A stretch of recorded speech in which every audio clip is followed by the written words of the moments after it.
I'm sorry about the horrible video quality using this Samsung Galaxy S6 Edge. Absolute garbage. The engineers that designed the concept should never work again another day in their life. By holding the phone in your left hand and grasping the edge, you input garbage user input. It's not possible to hold the device and operate it at the same time. What we're looking at here is the DXMap, and what I'd like to point out, let me grab a pointer.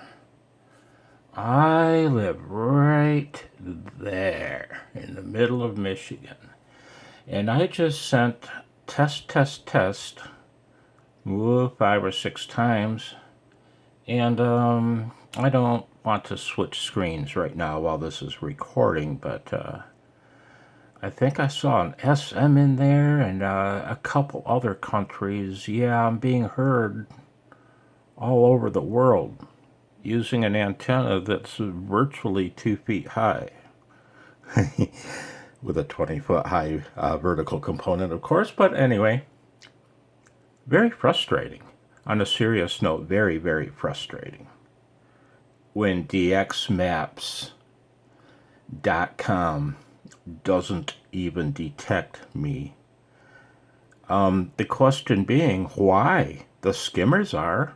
Where's the disconnect? You know? Very frustrating. Anyway, I'm taking down my end-fed half-wave 40-meter 2-footer Variant 9 edition. I'm going to take it down probably tomorrow.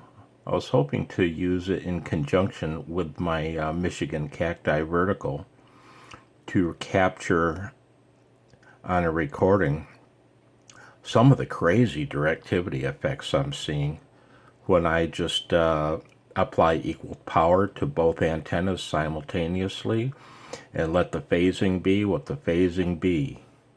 You know, the vertical is at the end of 75 feet of RG213, and well, the end fed is on the end of 18 inches of feed lines. So, you know, I don't care what the phasing is. I don't care where the directivity points, if any.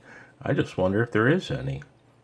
And it seems like there might be. Anyway, so this is my last little silly test. 73.